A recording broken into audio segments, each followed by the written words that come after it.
안녕하세요. 오늘도 서연살롱을 찾아주셔서 감사합니다. 결혼 3년 차이고 꽃처럼 예쁜 천사를 낳은 아이 엄마입니다.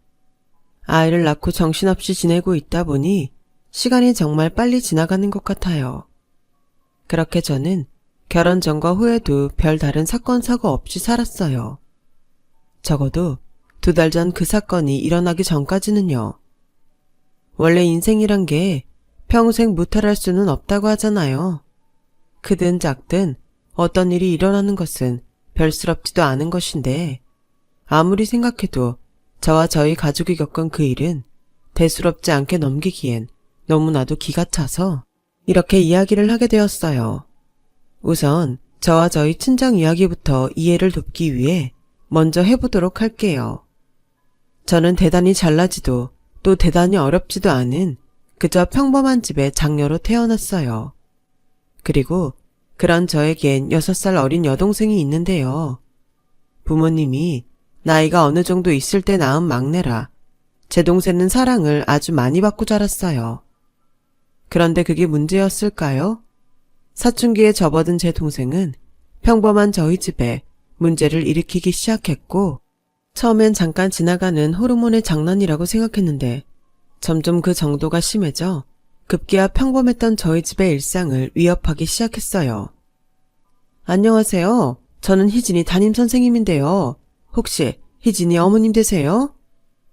언제부턴가 저희 엄마는 핸드폰에 모르는 번호만 뜨면 심장이 벌렁거린다며 제가 있을 땐 대신 전화 좀 받아달라고 했을 정도였는데 10번 중 6, 7번은 제 동생이 사고를 쳐서 걸려온 전화였죠. 너는 도대체 무슨 생각을 하고 사는 거야? 아빠 엄마가 요즘 너 때문에 얼마나 힘들어하는 줄 알아? 또 잔소리. 언니 네가 무슨 상관인데. 그리고 엄마 아빠가 불만 있으면 직접 말하라고 해. 왜 매번 언니 네가 대신하는 건데? 설마 괜히 만만한 나한테 짜증내려고 일부러 뻥치는 거 아니야? 너 정말 그 말버릇 안 고칠 거야? 나도 네 말 따라 뻥이면 좋겠다. 도대체 언제 정신 차릴 건데? 넌 뭐 커서 되고 싶은 것도 없어? 동생이 6살 어리다 보니 저는 이미 사회인이었지만 동생은 학생이었고 이미 동생을 낳을 때 나이가 적지 않았던 부모님 대신 제가 동생에게 훈육을 하곤 했는데 동생은 부모도 아니면서 언니인 제가 나선다고 늘 불만이 가득했어요.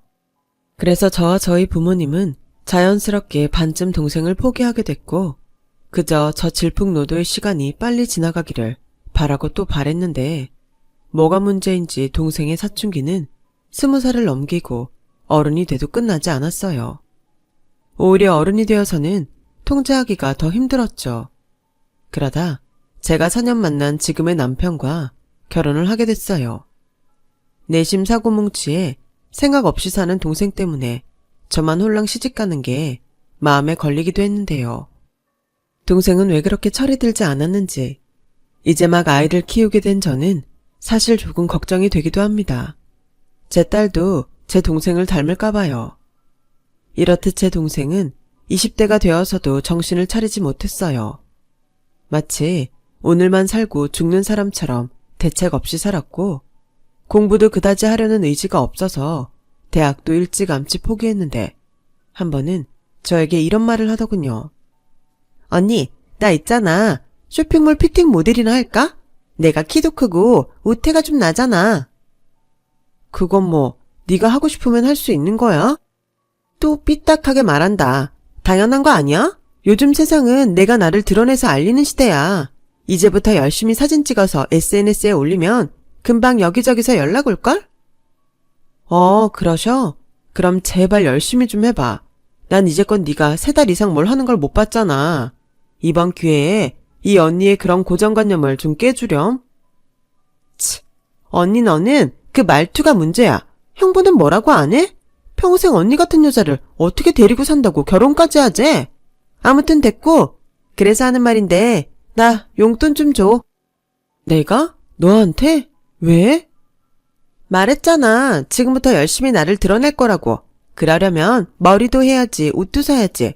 나를 예쁘게 찍어줄 카메라도 있어야 하지 않겠어? 너 웃긴다. 그걸 지금 나더러 내라는 거야? 너도 엄마 아빠한테 용돈 받잖아. 그거 모아서 해. 아이씨, 맘먹었을 때 해야 하는데 난 지금 돈이 없다고. 자매끼리 좀 주면 안 되냐?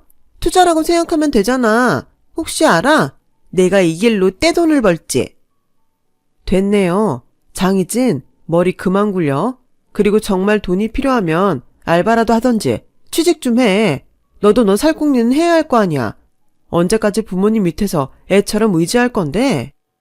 돈도 안 주면서 잔소리는? 언니는 신경 꺼. 나는 실컷 놀다가 돈 많고 능력 좋은 남자한테 시집갈 거니까. 시집 가서도 남편 돈으로 편하게 놀고 먹을 거니까 언니 너 나중에 나 부러워하지 마라. 한심하죠. 남이 봐도 그런데 피를 나눈 저는 오죽할까요. 그렇듯 제 동생은 생긴 건 예쁘장하게 생겼는데 입만 열면 저와 저희 부모님에게 고구마 100개는 먹인 것처럼 답답하게 만드는 존재였어요. 그리고 그때도 결국엔 입만 떠들고 실컷 부모님 돈으로 쇼핑만 했을 뿐 어디서도 연락 온 곳은 없었고요. 그러니 아무리 좋게 봐주려고 해도 그러기가 힘들었죠. 저희 부모님 저런 막내딸을 어쩔 수 없는 당신의 업보라고 생각하실 정도였는데 그러던 어느 날 전혀 생각지도 못한 이야기를 듣게 됐어요. 글쎄 아무 생각 없고 그저 놀기만 하던 제 동생이 2년 넘게 만나는 남자가 있었더라고요. 그 남자와 이제는 결혼을 하겠다고 선언을 한 거였죠. 네가 무슨 2년씩이나 사람을 만나? 너 여태 그런 얘기 없었잖아. 그야 확신이 들기까지 시간이 걸렸어. 이 남자 저 남자 만나다 보니까 이 남자밖에 없구나 싶더라고. 그때 제가 아이를 막 낳았을 때였어요. 처음 하는 육아에 정신이 하나도 없던 때였는데 저희 부모님은 제 동생 나이가 27살 정도 됐으니 남자만 괜찮다면 차라리 일찍 시집을 가는 것도 괜찮다고 생각하는 눈치였어요. 하지만 저는 평소에 동생이 남자 보는 눈이 없다는 걸 알았기에 부모님과는 달리 걱정이 많았죠. 이번에도 무슨 사기라도 당하는 것이 아닐까 우려가 됐는데요. 동생은 그런 저의 걱정에도 나를 세웠어요. 그래서 더 수상하게 생각했죠. 좋아, 인연을 만났다고 치자. 그 사람 뭐 하는 사람인데 직업이 있을 거잖아. 왜 또 시비야? 시비 아니고 그 사람 직업이 뭐냐고. 뭐 하는 사람인지 알아야 나도 걱정을 안 할 거 아냐. 웃겨? 직업이 뭔지가 왜 중요해? 돈만 잘 벌면 되지. 우리 오빠 돈 엄청 잘 벌고 재산도 많아. 아파트도 세 채나 있고 차도 페라리 몰아. 언니 너 페라리 타봤어? 넌 내가 그렇게 말했는데 어쩜 그렇게 한결같이 안 변하니? 물론 돈 많고 잘 벌면 좋지. 근데 어떤 일로 돈 버는 건지는 더 중요해. 설마 떳떳하지 못한 일 하는 거 아니지? 아니야, 회사 다녀. 금융회사. 됐지? 저는 동생의 말에 일단 안심하긴 했어요. 솔직히 돈이 많다고 해서 허세만 가득한 깡패 같은 사람을 만나는 것이 아닐까 걱정했거든요. 그리고 동생이 결혼할 남자를 친정집에 데리고 간다는 날이 되었는데 그날 하필이면 남편이 일이 너무 많아 철회를 해야 할 것 같다고 했고 어쩔 수 없이 아이만 데리고 저 혼자 친정에 가게 되었는데요. 동생이 데리고 온 예비제부를 보는 순간 저와 저희 부모님은 입이 떡 벌어지고 말았어요. 사람 겉모습만 보고 판단하면 안 되는 건데 그 겉모습이 너무 압도적이라 차마 표정 관리가 되지 않더라고요. 보통 제대로 된 사람이라면 어른들에게 그것도 예비 처갓집에 인사를 드리러 가는 자리에 단정한 옷차림을 할 텐데 예비 제부는 거대한 씨름 선수 같은 몸에 옷이 불편한지 양복을 입었음에도 옷 단추는 반쯤 풀렸고 셔츠 끝자락도 제대로 바지 안으로 넣지 않았는데 옆구리엔 보기도 안쓰러운 명품 클러치백을 찔러넣고 있으니 꼭 일수 찍는 양아치처럼 보였어요. 하지만 초면에 겉모습만 보고 사람을 판단할 수 없다고 생각한 저는 초대한 대우를 해주려고 했는데 저희 부모님은 충격이 영 가시지 않았는지 넋이 나가 있었죠. 엄마 아빠는 사람 무한하게 잘하냐는 소리도 없어? 그리고 형부는? 네 형부 오늘 일이 많아서 처리해야 할 것 같대. 아, 저런. 뵙고 싶었는데 희진이한테 들었어요. 형님이 공무원이라면서요. 공무원들이 그 쥐꼬리 같은 월급 받으면서 일이 참 많죠. 네? 아, 네. 일이 많기는 하죠. 저는 그렇게 생각해요. 아무리 공무원이 철밥통이라고 하지만 하루 종일 책상 앞에 앉아서 몇 푼 벌겠다고 컴퓨터나 두드리는데 저는 참 안쓰럽더라고요. 고작 그런 일이나 하려고 쎄 빠지게 공부만 했잖아요. 아우, 불쌍해. 불쌍하다고요? 제 남편이 지금 불쌍하다는 소리예요? 언니, 또 오바한다. 우리 오빠가 형부 안쓰러워서 하는 소리야. 우리 오빠는 하루 중에 조금만 일해도 형부가 가져오는 월급 정도는 손쉽게 벌거든. 그러니 얼마나 안쓰럽겠어. 이젠 한 식구인데. 그치, 오빠? 맞아요, 처형. 오해하지 마세요. 그리고 처형도 장인 장모님도 언제든지 경제적인 도움 필요하시면 저한테 말씀하세요. 제가 사위 서열로는 미치지만 형님보다 나이도 많고 벌이도 많으니 장남 노릇 제대로 하겠습니다. 그건 씩 올리고 생각해보세. 일단은 인사 온 거니 식사들이나 같이 하지. 여보, 상 다 차렸나? 네, 앉아서 먹기만 하면 되는데 자리가 좁지 않을까 모르겠네. 그냥 식탁 말고 상으로 내갈까 봐요. 장모님, 아닙니다. 오히려 바닥이 더 불편해요. 제가 쪼그려 앉는 게 더 힘들어서. 예비제부는 지 몸이 뚱뚱하다는 것이 민망한지 어색하게 웃었어요. 그리고 저는 도무지 저런 남자가 뭐가 좋아서 결혼까지 한다고 하는 건지 동생을 이해할 수 없었고 조용히 식사를 하다 동생과 둘이 이야기할 수 있는 타이밍을 살폈는데요. 마침내 동생이 혼자 방에 들어가길래 저는 냉큼 동생을 따라 들어갔어요. 야, 너 정말 저 남자랑 결혼할 거야? 왜 또? 아니, 말하는 거 보면 모르겠어. 뭐 얼마나 대단히 버는 건지 모르겠지만 잘난 척을 너무 하잖아. 그야, 우리 오빠가 진짜 잘났으니까 그렇지.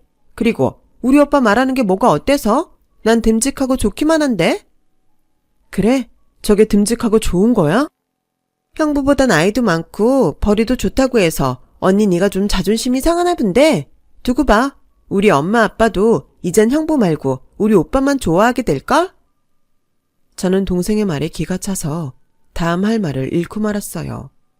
그리고 그 사이에 잠을 자던 딸아이가 깼는지 칭얼거리는 소리가 들렸고 저는 황급히 아이를 안으러 동생 방을 나갔는데 그때 본 장면이 가히 충격적이지 않을 수가 없었네요. 글쎄, 울고 있는 갓난아이 앞에서 예비제부가 자기 팔과 가슴에 그려진 문신들을 보여주며 달래고 있는데 처음 그런 문신들을 접한 저희 부모님은 그 자리에 얼어붙어 있더라고요. 지금 뭐 하시는 거예요? 아무리 아무것도 모르는 갓난아이지만 지금 이게 할 짓이에요? 아니, 저는 조카 아이를 좀 달래보려고 그런 건데요. 뭘 그렇게 화를 내세요? 사람 불쾌하게. 아니, 누가 자기 문신을 보여주면서 애를 달래요? 언니, 그럴 수도 있지. 뭘 그렇게 정색을 하냐? 그리고 요즘 타투가 얼마나 흔한데. 그냥 순수하게 보여줄 수 있잖아. 괜히 오버하기는. 됐다. 그만들 해. 혜진아, 엄마가 달랬어야 했는데 미안하다. 그러지 말고 혜진이 너는 그만 네 집에 돌아가. 가서 다혜랑 좀 쉬어라. 저는 내키지 않았지만 조금 더 있다가는 제가 먼저 사고를 칠 것 같아서 딸아이를 데리고 집으로 돌아왔는데요. 다음날 엄마가 알아 누웠다는 소식에 저는 또다시 친정에 가게 됐어요. 엄마, 그냥 허락 못한다고 해. 희진이 그거 처음엔 난리 치겠지만 어쩌겠어. 아무리 미워도 그런 남자한테는 시집 보낼 수 없잖아.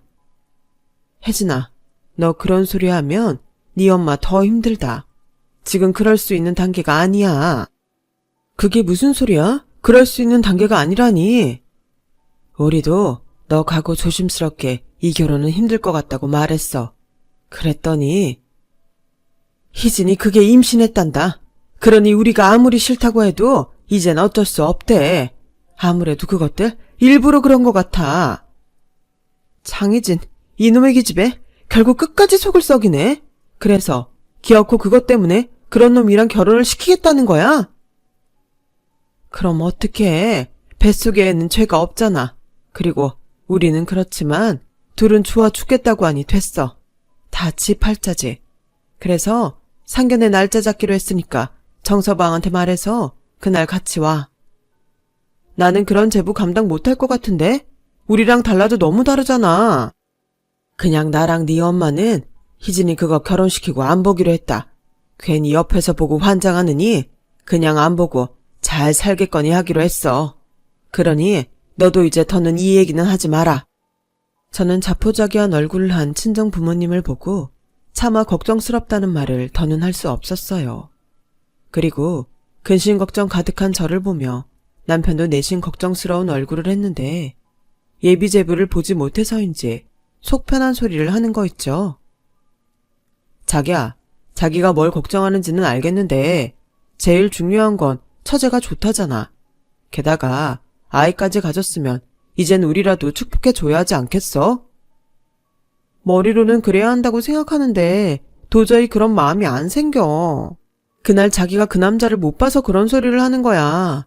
자기가 공무원이라고 얼마나 무시했는 줄 알아? 세상에, 내가 살다 그런 소리를 처음 듣는다고. 우리 여보가 사실은 그 말에 열받았구나. 왜? 나 공무원 맞는데. 그냥 나쁜 뜻 없었으면 넘어가자. 이젠 한 식구인데 봐줄 수 있는 건 봐주자고.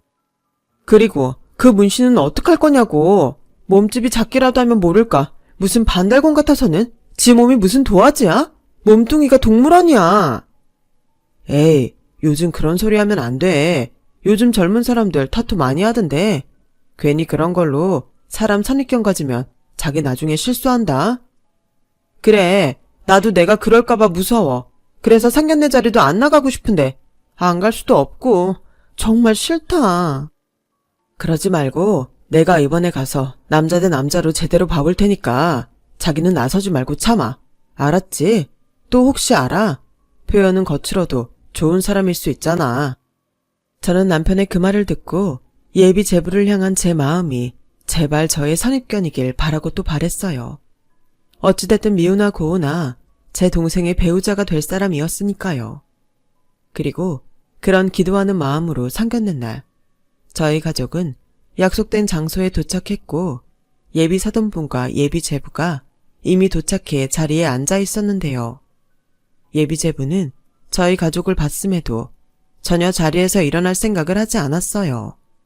그리고 옷이 답답한지 자리가 답답한지 이번에도 셔츠를 반쯤 풀어 헤치고 있었는데 그 셔츠 사이로 용인지 지렁인지가 자꾸 제 눈에 들어와 저는 애써 시선을 옮겨야 했어요. 게다가 좌식 자리가 불편한지 예비 제부는 다리를 보기 싫게 쫙 벌리고 있었는데 그냥 그 모든 것이 저 남자의 인품을 여실히 보여주는 것만 같아서 저도 모르게 눈살이 찌푸려지고 말았어요. 하지만 제 동생은 그런 남자를 보는 순간 뭐가 그렇게 반갑고 좋은지 코맹맹이 소리를 내며 달려가 예비 사돈분과 예비 제부의 사이에 앉았고 이미 그쪽 어머니와는 친해진 듯 살갑게 대화를 나누는데 순간 이젠 정말 제 동생이 저 집 사람이 되는 건가? 실감이 나더군요. 장희진, 이리 와. 오늘 상견례 자리인데 네가 거기 있으면 어떡해? 뭐 어때? 우리 식구는 사람이 너무 많잖아. 어차피 다 같이 앉아서 밥 먹는 건데 난 여기서 우리 어머님이랑 우리 오빠랑 먹을게. 드세요. 이미 희진이는 우리 집 사람이나 다름없으니 희진이 말대로 상관없습니다. 그나저나 인사가 늦었네요. 안녕하세요. 뵙고 싶었습니다. 저는 제 아들이 평생 결혼도 못하고 혼자 살까봐 걱정이 많았어요. 근데 우리 희진이 같은 며느리가 우리 아들을 기다리고 있었다니 요즘 눈을 뜨고 있어도 꿈을 꾸는 것 같다니까요. 게다가 애교는 또 어찌나 많은지 하루라도 더 빨리 제 며느리로 데려오고 싶은 심정입니다. 네, 저희 딸을 그렇게 예쁘게 봐주셨다니 저도 고맙습니다. 그리고 서서방? 네, 장모님. 이젠 아들이라고 생각하시고 편하게 부르세요. 그냥 영씨가 라고 부르셔도 됩니다. 그럼 저도 엄마라고 부를게요. 그래. 차차 그러세. 아우, 우리 안사도님은 부끄러움이 많으신가 보네요. 첫째 딸이 엄마를 닮았나? 나이 차이가 있다고 하더니 정말 밖에서 보면 언니가 아니라 이모인 줄 알겠네요. 우리 그러지 말고 뭐 좀 먹으면서 편하게 얘기할까요? 저희 아들한테 들으셨는지는 모르지만 저희는 혼수구모고 하나도 필요 없습니다. 희진이 하나면 자고 넘쳐요. 봤지? 우리 시어머니가 이런 분이셔. 나 시집 엄청 잘 가는 거야. 그렇죠, 어머니. 그리고 나 이제 좀 있으면 배도 부를 텐데 결혼 날짜 빨리 잡았으면 좋겠어. 이미 어머님이랑 오빠하고는 얘기 다 했으니까 날짜만 정하면 돼. 그래, 나랑 네 아빠는 네가 좋다면 그냥 다 들어줄 생각이야. 그래도 너무 서두르면 실수가 따르는 법이니까 찬찬히 알아볼 건 알아보고 결정해라. 장모님, 그런 거 없습니다. 제가 우리 희진이 원하는 거면 뭐든 들어줄 거라 염려 붙들어 매십시오. 그리고 아까부터 모두 얼굴이 별로 안 좋은 것 같은데 혹시 자리가 불편하세요? 다른 자리로 옮겨달라고 할까요? 엄마, 조거본 좀 불러봐. 돈은 비싸게 처먹으면서 자리는 뭐 이렇게 좁게 만들어놨어. 순간 저희 가족은 예비 제부의 말에 약속이라도 한 듯 긴장하게 됐어요. 기세로 보아 직원에게 함부로 대할 것 같았거든요. 그리고 곧 예비 사돈의 부름에 식당 직원 한 명이 달려왔고 뭐 필요한 것이 있냐며 친절하게 물었는데 저희 가족이 우려했던 일이 끝내 일어나고 말았어요. 그쪽이 여기 매니저야? 매니저 아니면 그쪽은 빠지고 매니저 불러와. 네? 매니저님은 지금 자리에 안 계신데 무슨 불편사항이라도 있으세요? 뭐? 이런 중요한 자리에 매니저가 없어? 세상에, 돈은 그렇게 많이 쳐받으면서 책임자가 없다는 게 말이 돼? 당장 전화해서 튀어오라고 해. 저기 죄송한데요. 오늘 저희 매니저님이 집안에 일이 있어서 휴가 중이세요. 어떤 불편한 사항인지 알려주시면 제가 최대한 처리해드리고요. 아니, 일개 조거본 따위가 하늘같은 손님한테 말대꾸 하는 거야? 뭐 이딴 가게가 다 있지? 사람 성질 건드리지 말고 좋게 말할 때 매니저 오라고 해. 아니면 사장 나오라고 하든지. 직원 교육이 영 엉망이네. 저는 점점 험악해지는 분위기에 도저히 가만히 있을 수 없었어요. 그래서 예비 제부를 말리려 했는데요. 저희는 자리 괜찮아요. 제부 자리가 많이 불편한 모양인데 혹시 좀 더 편안한 의자가 있을까요? 아니면 그냥 좌식 말고 테이블 자리로 바꿔주세요. 처형, 명색이 상견례인데 테이블이라뇨. 룸에서 코스 요리 먹는 게 상견례 상식이죠. 어이, 거기 내가 이번 한 번은 우리 식구들 얼굴 봐서 넘어가 줄 테니까 편한 의자랑 방석 가지고 와. 당장. 저는 마치 지가 멀어도 되는 것처럼 직원에게 갑질하는 예비 제부를 보며 저도 모르게 인상이 찌푸려졌어요. 그리고 그런 제 모습을 예비 사돈이 봤는지 아들, 그만해. 분위기 한참 좋았는데 너도 좀 참아라. 이렇게 좋은 날 뭐하러 열을 내니? 라며 어색한 미소로 자기 아들을 말리는데 옆으로 힐끔 보니 남편 역시 이건 아니다 싶었는지 고개를 절레절레 흔들고 있더군요. 하지만 예비 제부와 제 동생 그리고 예비 사도는 뭐가 그렇게 좋은지 연신 하하호호 웃기만 했는데 그즈음 되니 저도 동생이 좋고 저들이 좋다면 뭐 됐지 하는 생각에 포기가 되었어요. 아무리 동생이라도 제가 그 인생을 대신 살아줄 수는 없으니까요. 그래서 그냥 이 자리가 얼른 끝나길 바라며 음식을 깔짝깔짝하고 있었는데 그 모습을 본 예비 제부는 음식이 별로 맛이 없냐며 아까 그 직원을 콕 집어서 불렀고 이번에도 부름에 달려온 직원에게 예비 제부는 무슨 위협이라도 하는 듯 자기가 입은 셔츠를 우두둑하며 풀어헤치고는 안에 있는 문신을 보라는 듯이 내미는데 정말 창피해 죽는 줄 알았네요. 여기 음식이 이게 뭐야? 다 식어 빠져서는 맛도 없고 양도 적고 지금 음식 가지고 장난쳐? 그 돈을 받아 먹었으면 돈값을 해야지. 당장 주방장 나오라고 해. 아 당장. 내가 아까는 그냥 넘어갔는데 이건 그냥 못 넘어가지. 이상 모두 다 엎어버리기 전에 이 음식 모두 다른 음식으로 바꿔줘. 예비제부는 다른 손님이 듣도록 쩌렁쩌렁한 목소리로 직원을 위협했고 주방에서 음식을 만들던 주방장이 소식을 듣고 재빠르게 달려와 다른 음식으로 바꿔주겠다고 머리를 조아리는데 도무지 이건 아니다 싶었어요. 그리고 남편 역시 제 옆에서 이건 아니라는 듯 고개를 절레절레 흔들었고 저희 부모님은 한숨만 푹푹 쉬셨는데요. 정작 제 동생은 그런 예비제부에게 잘했다며 칭찬을 하더군요. 그래서 저는 동생에게 잠깐 화장실에 가자고 했어요. 아무리 임신을 했어도 저런 놈이랑 하는 결혼은 절대 하면 안 된다고 결혼 선배 입장에서 뜯어 말릴 작정이었죠. 하지만 동생은 무슨 얘기를 하려고 하냐면서 그 자리에서 버텼고, 그동안 동생에게 무슨 얘기를 어떻게 들었는지 예비제부가 제 동생 대신 나섰는데요. 저형, 할 말 있으면 편하게 여기서 하세요. 여기서 못할 소리면 애당초 하지 마시고요. 제가 듣자 하니 처형이 우리 희진이 기 많이 죽이셨다고 하는데 저 이제 그 꼴 못 봅니다. 봤지? 나 우리 오빠랑 다니면 아무도 나 못 건드려. 이래서 내가 우리 오빠랑 결혼하려고 그러는 거야. 우리 오빠는 돈도 많지. 듬직하지. 나만 이렇게 사랑해주는데 언니 네가 왜 나서는데? 처제, 언니는 처제가 걱정돼서 그러는 건데 꼭 그렇게 말해야겠어? 형님, 이건 처형이 먼저 시작한 겁니다. 저 이미 알고 있어요. 처형이 저 마음에 안 들어 한다는 거. 그래서 지금도 최대한 맞춰드리려고 했는데 됐던 것보다 훨씬 재수없으시네요. 뭐예요? 오빠, 상대하지 마. 우리 언니 저거 평생 저렇게 지멋에 살았어. 지금 내가 능력 있는 오빠랑 결혼해서 샘나서 그러는 거니까 괜히 흥분하지 마. 그리고 언니 너 괜히 분위기 망치지 말고 가만히 있던지 아니 먼저 가든지 해. 우리는 마저 결혼식 날짜 잡고 갈 테니까. 그래, 내가 너한테 뭘 더 바라겠니? 지금 보니 너랑 꼭 맞는 사람을 고른 것 같네. 자기야, 우리 이만 가자. 재수없다는 소리까지 들었는데 뭘 더 있겠어? 혜진아, 엄마 지금 심란해 죽겠는데 왜 너까지 그러니? 그러지 말고 불편해도 좀 앉아봐.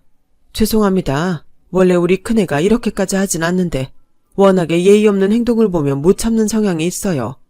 자네도 이제 우리 식구가 될 사람이니 장모로서 한마디 하자면 거친 행동이나 말은 삼가해 주게. 아무리 자네가 우리 딸 레일보다 나이가 많다고 해도 할 말이 있고 못할 말이 있는 거야. 그래. 너는 그 욱하는 성질만 고치면 된다고 엄마가 누누이 말하지 않았니?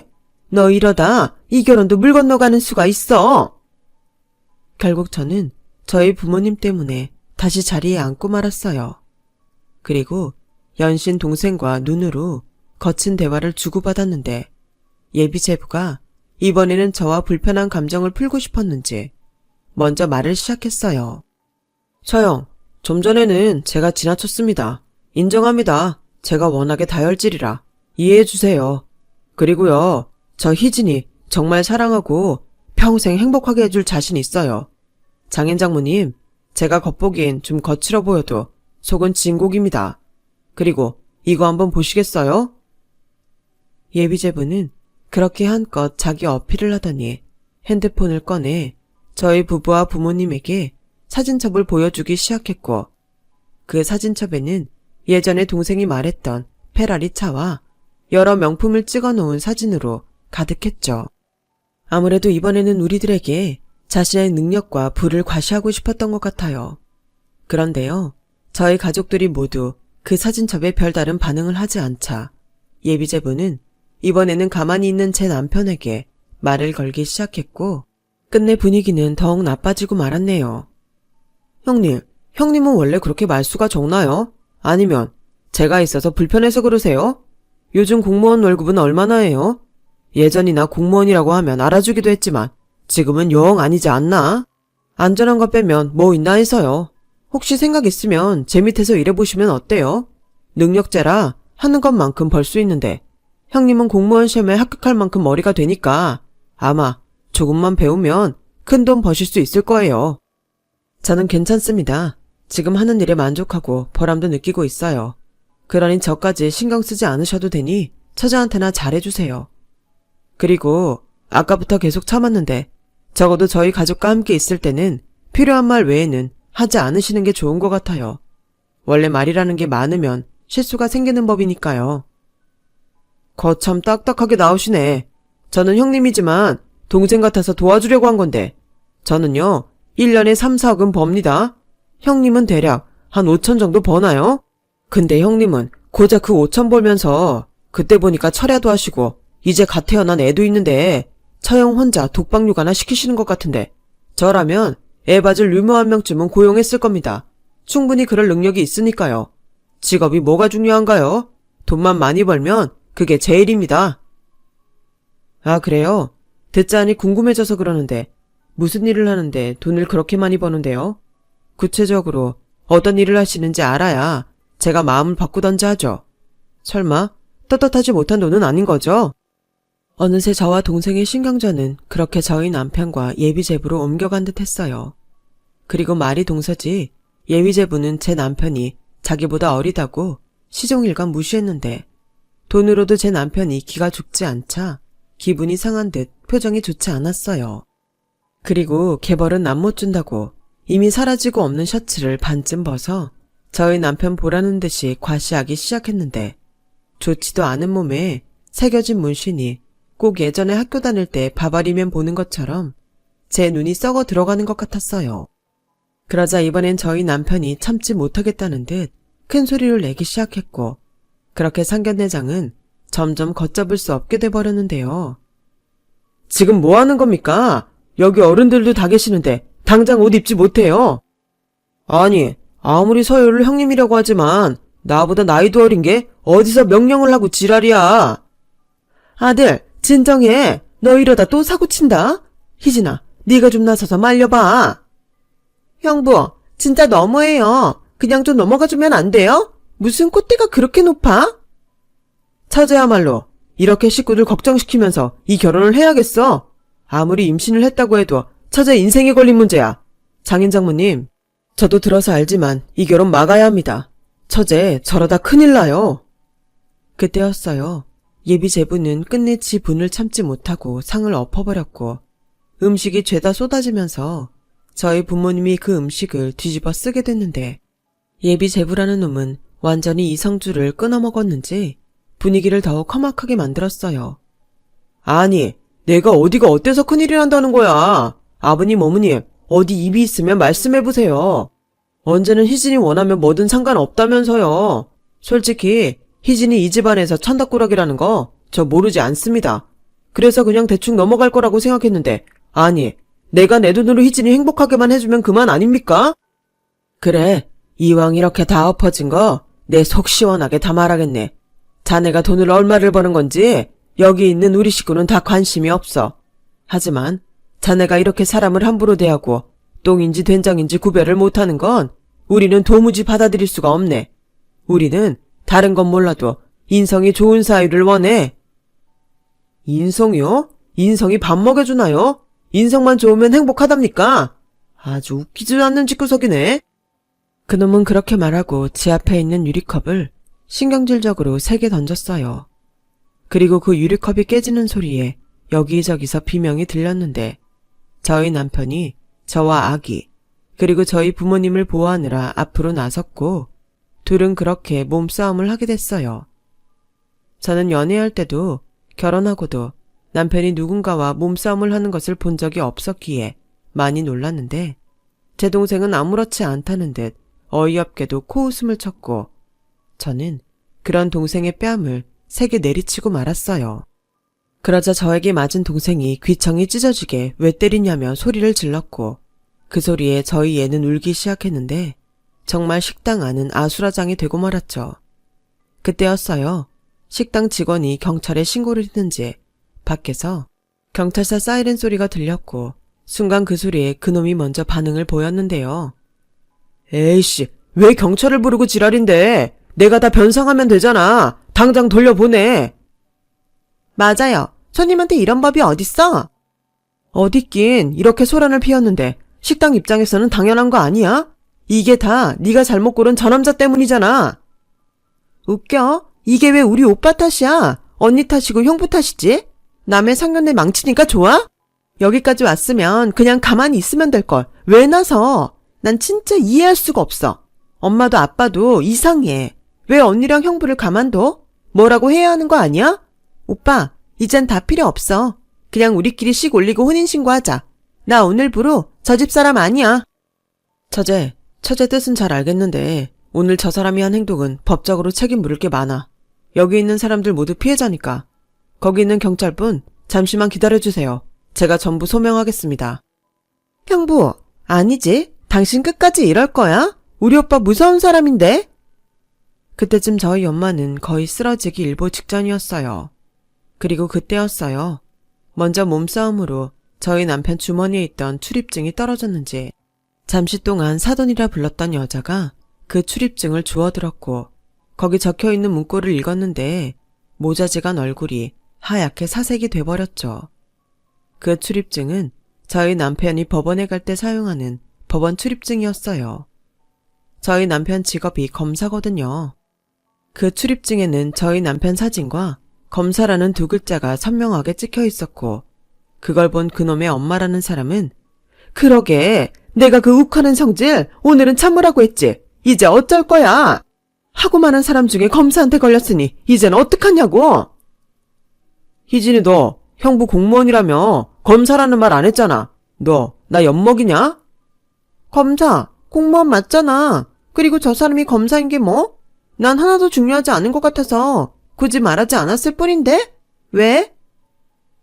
이런 멍청한 거사 검사가 그냥 공무원이냐? 에이씨, 나 너 때문에 인생 종쳤잖아. 생각해보니 제 동생은 제가 남편을 처음 만났을 때부터 저희 남편에게 별다른 관심이 없었어요. 다른 집 처제들은 형부 하면서 살갑게 군다는데 제가 워낙 동생한테 엄하다 보니 동생이 다가오지 않으려 했고 그렇다 보니 지 형부가 검사라는 자각도 크게 없었던 것 같은데 그래도 그렇지 어떻게 검사를 그냥 공무원이라고 소개했는지 제 동생이지만 참 어이가 없던 순간이었어요. 그리고 남편은 경찰에서 신분을 밝히며 식당 직원과 주방장을 불러 오늘 있었던 일을 상세히 소명하는데 한껏 자기 몸을 과시하며 험악한 분위기를 만들던 그놈은 언제 지가 그랬냐는 듯 순한 양이 되어서 저희 남편에게 형님 굽실거렸고 그의 어머니도 제발 한 번만 봐달라며 무릎까지 꿇었는데 그때 제 동생이 저희 부모님에게 이런 소리를 했어요. 엄마 아빠 잊었나 본데 나 임신 중이야. 그러니까 형부 좀 말려서 일 크게 만들지 말라고 해. 안 그럼 나 정말 인연 끊고 아무도 모르는 데 가서 콱 죽어버린다. 그래 어디 그럴 용기 있으면 한번 해봐. 여태 나는 네가 언젠가는 철이 들 거라고 생각했어. 그리고 이 결혼도 우리 모두 내키지 않지만 너 때문에 여기까지 온 건데 이제 나도 너무 힘들다. 우리 그냥 이쯤에서 부모 자식 간에 영 끊자. 여보 우리 이제 그만 돌아가요. 나 여기 더 있다가는 쓰러질 것 같아. 그래 그러자고. 혜진아 너 여기 남아있을 거면 우리가 다해 데려가마. 너는 일 마무리하고 와. 이제 우리한테 자식은 너 하나고 사위는 정서방 하나야. 알겠지? 엄마 아빠 진짜 이럴 거야? 평생 언니만 편애하더니 정말 이럴 거냐고. 이봐요. 우린 그쪽 엄마도 아빠도 아니니까 그렇게 부르지 마요. 그리고 혹시나 해서 일러두는데 결혼을 하든 파혼을 하든 알아서 하고 우리 재산은 다 여기 있는 우리 딸 혜진이 몫이니 행여 나중에라도 딴소리하지 말아요. 그리고 다신 보지 맙시다. 저희 부모님은 그렇게 말하고 저희 애를 데리고 먼저 식당을 나가셨어요. 그리고 아무리 싹싹 빌어도 현행범인 그놈은 경찰서까지 가게 됐는데 저희 남편도 이번엔 독이 바짝 올랐는지 저런 놈은 뜨거운 맛을 보여줘야 한다며 단단히 벼렀고 나중에 알고 보니 그놈은 역시나 예상했듯 그리 떳떳한 놈이 아니었어요. 1년에 3, 4억은 번다는 그놈의 직업이 불법 고리대금업이었거든요. 게다가 어디 조직에 소속되어 있는지 그 전과도 참 화려했는데 제 동생한테 그렇게 자랑했던 페라리와 명품들도 모두 떳떳하지 못한 물건들이었죠. 게다가 이번 기회에 저희 남편에 의해 탈탈 털린 그놈은 이미 가볍게는 사기며 절도죄부터 무겁게는 특수폭행죄까지 전과도 다양했는데 그 사실을 안 제 동생은 지가 만났던 남자가 그렇게 쓰레기였는지 몰랐다며 친정 부모님에게 문 앞에서 손이 발휘되도록 싹싹 빌었어요. 하지만 이번에는 그리 쉽게 동생을 받아주지 않겠다 결심한 저희 부모님은 동생이 아무리 문 앞에서 석고대죄하듯 대성통곡을 해도 절대 받아주지 않았고 급기야 시끄럽다며 경찰에 신고까지 하셨는데 그러는 과정에서 저와 저희 가족은 또 한 가지 기가 막힌 사실을 알게 되고 말았어요. 임신해서 결혼해야 한다고 했던 제 동생이 사실은 임신하지 않았던 거예요. 그저 결혼을 허락받기 위한 거짓말이었다는데, 이젠 정말 놀랄 것도 없다고 생각한 우리들이었지만 이번에도 황당한 동생의 거짓말에 모두 혀를 내두르고 말았답니다. 결국 제 동생은 집에 돌아오지 못하고 쫓겨나고 말았어요. 뭐 언젠가 정신을 차리면 그때는 달라질 수도 있겠지만요. 아무튼 이번 사건으로 저희 친정은 한바탕 시름을 앓았고 이제는 조금씩 일상으로 돌아오고 있는데요. 저는 이번 기회에 저희 남편을 다시 보게 됐어요. 쥐뿔 아무것도 없이 거짓으로 과시하려는 그딴 놈을 보니 정직한 마음으로 지금 하는 일에 최선을 다하며 이 일이 천직이라고 보람있어 하는 남편이 그렇게 자랑스러운 거 있죠. 언젠가 저희 딸도 이런 아빠의 올곧은 점을 꼭 닮았으면 하는 바람입니다. 그놈은 현재 그동안 수배 중인 부분도 있어서 실형을 살고 있어요. 듣자 하니 그 엄마라는 사람도 아들을 포기한 것 같다고 하더라고요. 변호사도 못 구하고 국선 변호사도 서로 변호를 미루고 있어서 아마도 이번에는 쉽게 빠져나오지 못할 듯 싶다고 하네요. 평생 인생을 그렇게 살았을 그놈이 이번에는 제대로 죗값을 모두 받을 수 있기를 바라며 여러분들도 부디 저런 놈과 엮이는 일 없이 좋은 인연만 함께 하시길 진심으로 바라며 지금까지 저의 이야기 들어주셔서 대단히 고맙습니다. 부디 앞으로의 나날들이 건강하시고 행복한 마음 가득하길 바랄게요. 감사합니다. 여러분, 사연 댓글에 응원과 현명한 조언 부탁드려요. 좋아요와 구독은 저에게 큰 힘이 됩니다. 오늘도 좋은 일 가득하세요.